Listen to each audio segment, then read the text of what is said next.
Oi, eu sou a Gabi Xavier e hoje tô aqui pra falar de novo de capítulo de Berserk. 2 capítulos em um ano só até agora, isso é coisa muito rara, a gente tem que comemorar. E o capítulo 361 trouxe, eu não diria revelações, tá? Vamos ter um pouquinho de cautela. Trouxe algumas informações e abriu potenciais pistas e questões que podemos teorizar sobre Skull Knight, Void, quem sabe, e o que pode acontecer entre Guts, Griffith e o futuro das coisas que estão claramente indo para uma rota final, para um arco final em Berserk. O quanto esse final vai ser alongado em vários hiatos, não sei. Já deixando claro que no começo a gente não tem, de novo, nenhuma notícia sobre o novo hiato, quando sairá o próximo capítulo, não há qualquer confirmação de atraso ou não, e por isso a gente fica naquele limbo sem informações. Talvez nos vejamos só ano que vem. Não, calma. Depois desse vídeo teremos um vídeo maior, se aprofundando, virar o André também pra gente discutir, fazer teorias e comentar mais profundamente então os últimos acontecimentos de Berserk. Então já se inscreve para não perder esse próximo vídeo, deixa o seu like porque a ocasião é de comemorar e merece,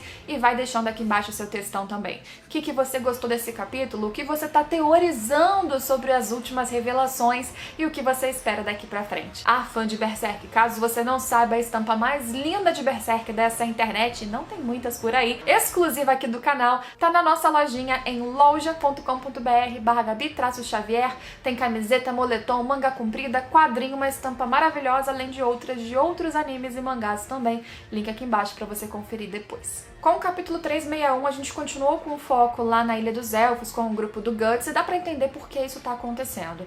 Algo grande, movido pela causalidade, levará a mais um acontecimento terrível, mórbido, grandioso? Talvez, provavelmente, pelo que a gente vê de pistas do que o Skull Knight continua dizendo, e Skull Knight e Guts são aqueles que abrem justamente esse capítulo em mais um encontro que começa ali um pouco até irônico. O Guts vira pro Skull Knight e fala: ah, nosso último encontro lá na praia, que foi na ocasião em que eles encontraram justamente a criança da lua. O Guts se encontra com o Skull Knight e o Skull Knight dá previsões ruins sobre o futuro do Guts, sobre o caminho que ele está escolhendo, sobre como escolher levar a casca para a Ilha dos Elfos, para recuperá-la, trazer a consciência daquela que ele ama de volta, poderia ser um destino, uma escolha perigosa. E o Guts fala: olha só, deu tudo certo, tô aqui usando a Berserker Armor, vim pra essa ilha, tá tudo nos esquemas, não tô sem um braço, tô inteirinho, tá dando tudo 100% certo. Não é bem verdade, a casca ainda tá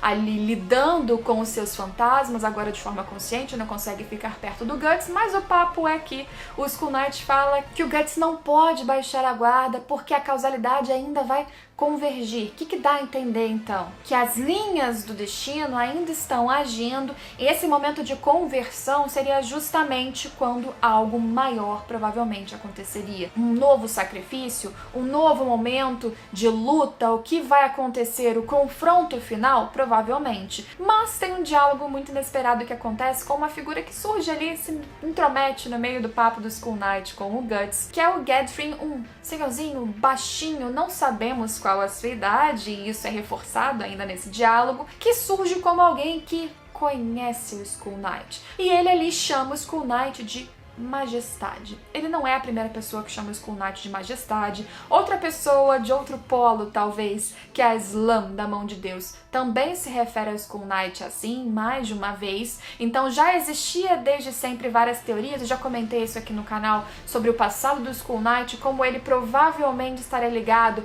a uma figura majestosa, um rei de uma lenda muito antiga, o rei Geyserik. Mas essa conversa entre o Gedfrin e o Skull Knight só reforçou mais ainda isso. Porque o Gedfrin fala que já conhecia o Skull Knight há muito tempo. Não sabemos quanto tempo, porque como ele mesmo diz, ali na Ilha dos Elfos o tempo passa completamente diferente do mundo externo. Enquanto no mundo externo o tempo tá correndo rapidinho, ali as coisas são bem mais lentas. Mas ele diz ali claramente que ele já teve alguns momentos junto com o pai dele em audiência com o rei Skull Knight, ou o nome que ele tinha nessa época. E o Skull Knight também reconhece o Gedfrin. Ele fala: ah, você era aquela criança insolente, filha do Vid. Aí muitos fãs já ligaram luzinhas. Vid? Vid é quase Void? E era um cara que tinha audiência junto com o Skull Knight, que talvez fosse o rei Geyserik.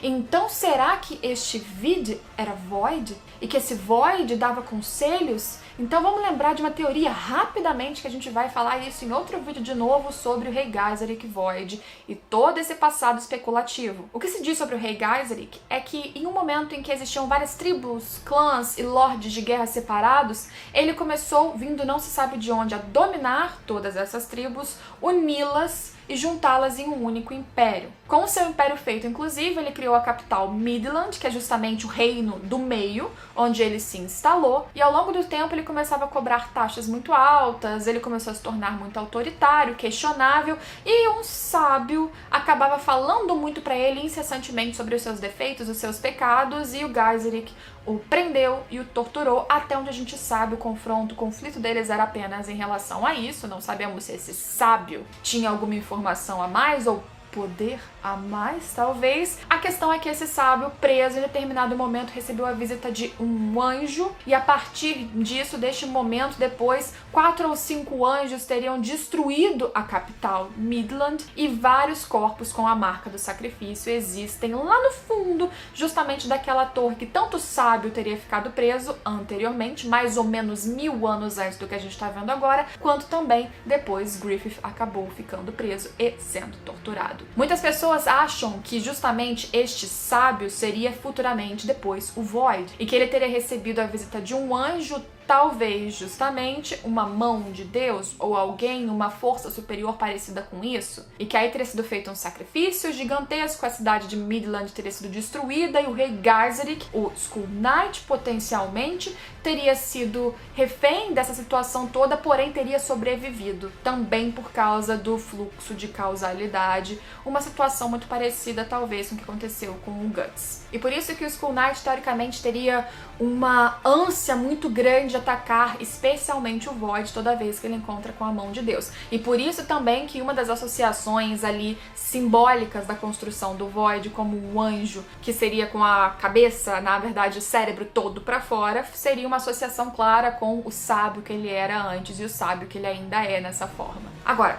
sem especulação, que a gente consegue tirar dessa pequena parte do diálogo com certeza é que Gedfrin, o mago super sábio, muito habilidoso da Ilha dos Elfos, vive na Ilha dos Elfos há muito tempo, incontáveis quanto a gente não consegue saber ainda, e ele já conhecia há um longo tempo o Skull Knight, que nesse capítulo a gente também consegue saber que há um bom tempo que provavelmente ele não pisa naquela Ilha dos Elfos. E ambos já se conheciam de fora dali, em audiências que o Skull Knight, que era majestade, um rei, tinha com o pai desse Gedfrin, Vid. Então provavelmente se existiam as audiências, esse Vid era alguém importante, sábio, talvez, quem sabe, poderoso ou relevante que seja para o governo, para o império, quem sabe, se ele for o rei Geyserik do Skull Knight. E essa com certeza foi a parte mais relevante da conversa dos dois, que termina ali neste ponto, com o Gedfrin então falando: ah, vocês dois então são amigos, e o Guts fala: não, não é bem como se fôssemos amigos, eu só não consigo me livrar desse cara que fica vindo aqui me dar má notícia o tempo todo. Eles parecem realmente ligados pelas correntes do destino. E o Gedfrin fala então para os dois acompanharem ele para visitar Hanar. Hanar seria um anão, um ser também muito antigo, que a gente descobre nesse capítulo que criou não só a Berserker Armor, mas também a armadura que o Skull Knight usa. E as duas armaduras têm peculiaridades bem interessantes, como a gente já sabe aqui por cima, especialmente a do Skull Knight, que a gente não tem muito detalhe, e tem mais algumas informaçõezinhas que a gente comenta logo mais no vídeo, que foram ditas no finalzinho do 361. E aí corta pra parte que tá focando mais na Shirk, com as bruxinhas, ela aprendendo novas habilidades. Lembra que no último vídeo sobre o último capítulo eu falei que fica claro que eles estão ali upando novas habilidades e melhorando Farnese, Shirk e talvez agora o Guts, para que eles se preparem para um confronto, um momento final maior e mais perigoso. Ela continua ali upando suas habilidades de fato. A Shirk, ela tá tentando aprender a voar, a lidar com os seus medos e não só flutuar em projeções astrais, mas conseguir voar no seu corpo físico. E quem acompanha a Shirk nessa nova jornada pelos ares nesse momento é Morda, não sei se é assim que fala, fala, mas essa bruxinha meio insolente, meio rebelde, que tá ali junto com a galera no terreno, guiado pela rainha da tempestade de flores, no local brilhante dessa ilha, porque a gente descobre que tem vários terrenos e cenários diferentes naquele mesmo local. A gente já fala sobre isso também, mas por algum motivo Morda se interessou pela Shirk, sobe ali, diz que é a mais habilidosa em voar da ilha inteira, e ela tem uma mestra que não fica na parte florida e bela da Ilha dos Elfos. Na verdade, fica em um local que parece e talvez seja um Qlipoth. Lembra da Caverna dos Trolls? Era esse tipo de local, que é uma interseção entre duas realidades, entre o mundo astral e o mundo físico dos humanos. Isso porque nesse mesmo local em que elas passam, onde está a mestra da Mord, que é uma velha, bem daquelas caricatas com o nariz grandão, parece uma velha malvada, até a Shirk fica um pouco assustada. Tem várias das criaturas iguais a que atacou eles quando eles chegaram na Ilha dos Elfos, depois a gente descobre que foi a própria Morda que guiou a criatura pra lá. E essa senhora Volvapa seria também especialista em maldições e em manipular espíritos que já deixaram o seu corpo. Então ela mexe muito bem com espíritos e maldições. Não é exatamente poderes lindos, brilhantes e coloridos de flores, né? Algo que realmente a primeira camada, no mínimo, é bem assustador. E o local em que ela escolheu viver também é bem assustador. E essas duas só passam por esse local ali porque justamente elas viram lá de cima o Skull Knight, o Gedfrin e o Guts indo para algum ponto da ilha diferente, e elas foram seguindo para ver o que estava acontecendo.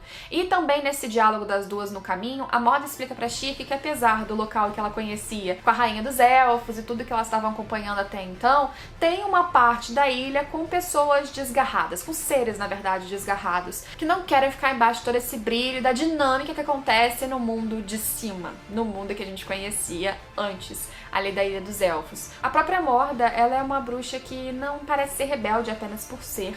Ela admira a magia e poder de uma maneira diferente. Ela fala, por exemplo, que em tempos antigos era comum as pessoas mostrarem seus poderes amedrontando mesmo, colocando um pouco ali de potência e medo nas pessoas. Não é isso que eles fazem agora no treinamento, onde ela vive lá em cima, por isso que talvez ela tenha escolhido uma mestra diferente. É importante também a gente ressaltar que nesse diálogo a gente descobre que a Volvapa, assim como o Gedfrin, também conhecia a Flora, e logo depois das duas bruxinhas partirem para a Floresta das Pedras atrás do Guts, do Skull Knight e tudo mais, a gente vê a Volvapa falando pra si mesma. Então o Skull Knight voltou pra ilha, o que dá a entender então que ele passou algum tempo, provavelmente longo, sem voltar, mas já esteve lá. E também que a Shirk, uma discípula da Flora, apareceu ali, e ela dá a entender que esses dois pontos, esses dois fatores, seriam revelações, confirmações de um papo, um rumor, talvez uma lenda, quem sabe uma profecia, que era dita pelos antigos, por pessoas antigas há muito tempo. Sobre o que será que ela estava falando, a gente teoriza em um vídeo depois. Finalmente, no final do capítulo, a gente chega no local em que está o Hanar, lá dentro da Floresta de Pedras, inclusive cenários belíssimos, ilustrações maravilhosas nesse capítulo, como sempre. Por isso que Miura demora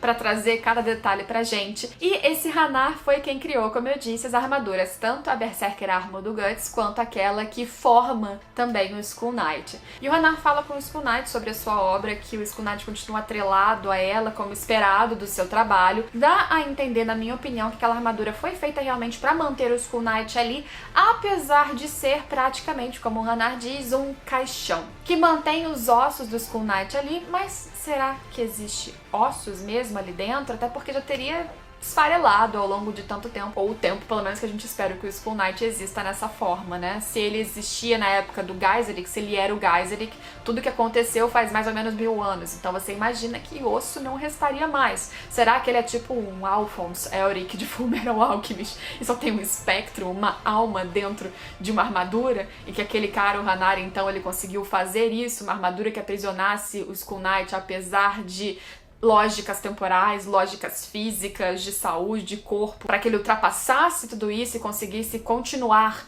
ali até que a causalidade agisse, ele chegasse no ponto de convergência e fizesse finalmente o que ele precisa fazer?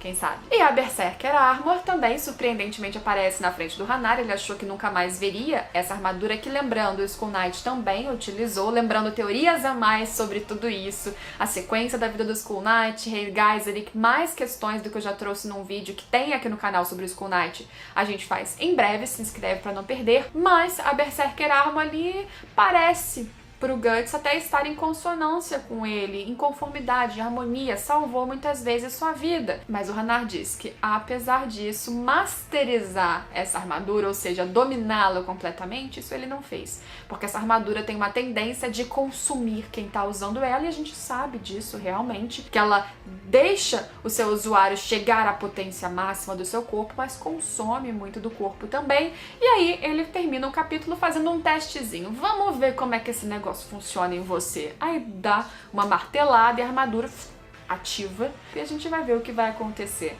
Será que justamente o criador da Berserker Armor poderia aprimorá-la ou pelo menos reduzir ou acabar com seus efeitos colaterais para que ele pudesse ainda durar e continuar numa batalha final? Se a gente está vendo de novo que o Guts chegou perto de alguém que criou essa armadura, que possibilitou que ele resistisse, lutasse, ganhasse em diversas batalhas mortais, e considerando que ainda assim a gente sempre tenha dito aqui que só a Berserker Armor, como é hoje, não faria o Guts vencer o Griffith, como ele é principalmente em forma Fento, então será que este encontro possibilitará outras novidades, dará outros rumos, um novo upgrade, ou, como eu disse, tirará pelo menos o que é um pouco de efeito colateral muito danoso da Berserker Armor para que o Guts fique mais preparado para esse arco final? Será que ele também dará alguma ajuda além de reparos na armadura do Skull Knight? O que mais precisará ser feito, pelo que mais eles passarão para chegar neste confronto final que está se desenhando claramente, parece, né, pelo menos que vai acontecer. As cartas estão sendo colocadas na mesa, os peões estão sendo colocados na sua posição, o jogo vai começar. Casca participará dele? Guts estará devidamente pronto para essa batalha ao nível, ao tamanho de uma mão de Deus ou de mais de um componente da mão de Deus, além dos apóstolos? Todos, porque se for uma batalha, existe todo um exército e várias forças contra, né? Getfrin é realmente filho de Void, ainda que ele não seja o seu pai Vid. Qual a relação que ele tinha com o Skull Knight? Skull Knight era realmente Rei Geyserik? Vamos falar disso aqui nos comentários. Em breve também um vídeo teorizando todas essas perguntas, trazendo possíveis respostas, mas eu quero saber de vocês. O que vocês acharam desse capítulo? O segundo esse ano valeu a pena? Trouxe muitas respostas que você estava esperando, ou pelo menos trouxe ali fatos para você teorizar com mais empolgação e segurança? Deixe o comentário, se inscreve se não for inscrito para não perder o próximo vídeo que vai sair ainda mais completo, trazendo algumas referências de capítulos antigos, coisas bem legais, e deixe o seu like, porque o vídeo e o capítulo merecem, porque é sempre comemoração quando vem conteúdo de Berserk no mangá e aqui no canal também. E a gente se vê, espero eu, em todos os próximos vídeos ou aqueles que interessarem a vocês. Tchau, tchau!